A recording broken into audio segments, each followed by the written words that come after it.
thousands of self-proclaimed straight women around the country are seeking female friends to have sex with them. According to a new article in Cosmopolitan, these so-called heteroflexible ladies are taking on Craigslist and other sites in search of girlfriends with benefits. How did this article come about?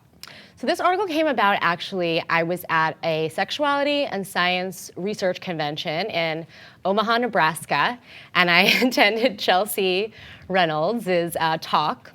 And I think the title of that talk was, "Hey ladies, I'm 36 years old and my husband is a douche," if I'm allowed to say that.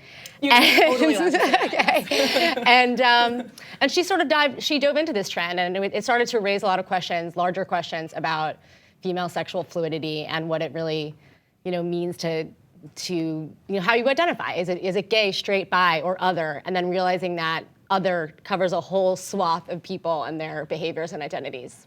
So this other category isn't exactly a new thing, but what was the response to the article? The response to the article was, there was a lot of positive emails I got. I got a lot of emails from people saying, "Thank you so much for doing this. You're giving voice to how I feel. I'm in college. I mostly identify as straight, but I'm also sometimes attracted to women, and sometimes I might want to hook up with a woman. And what does that really mean?" And I was thinking that I'm super weird and kind of judging myself for it. And I'm realizing that this is kind of a common behavior, that not everyone is just straight or gay, that there is a whole kind of straight, gay, or bi, but there's a whole kind of in-between section.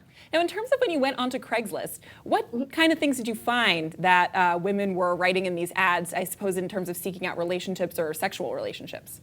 Sure. So there were sort of three categories that emerged among these women who were seeking same-sex relationships, or same-sex encounters, I should say. The first is sort of that there's a sex-only interest, like I'm in a heterosexual relationship with a guy who's not giving me the sexual attention I want, and I'm also interested in women, so I'm going to pursue that here.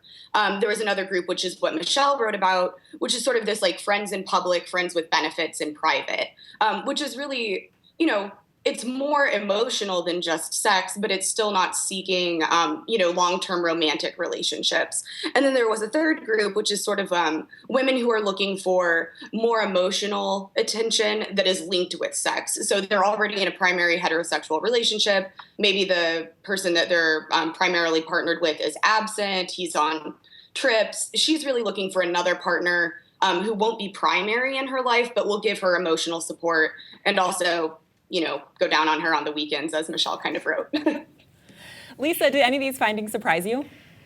Not at all. I mean, this is, I've been studying these sorts of phenomena for, over 20 years now. And I think now there's just a lot more visibility and open discussion of it. But this has been going on for millennia. I think now we have a different vocabulary for talking about it, and I think the culture has sort of caught up to the notion that although there is a queer community that is made up of lesbian, gay, and bisexual identified individuals, that there are a lot of individuals who are having same-sex experiences who don't necessarily, view themselves as a member of that community, or don't necessarily identify as lesbian or gay or bisexual, but they still are having same-sex attractions and experiences, and they've always been out there. I just think now we see more of them.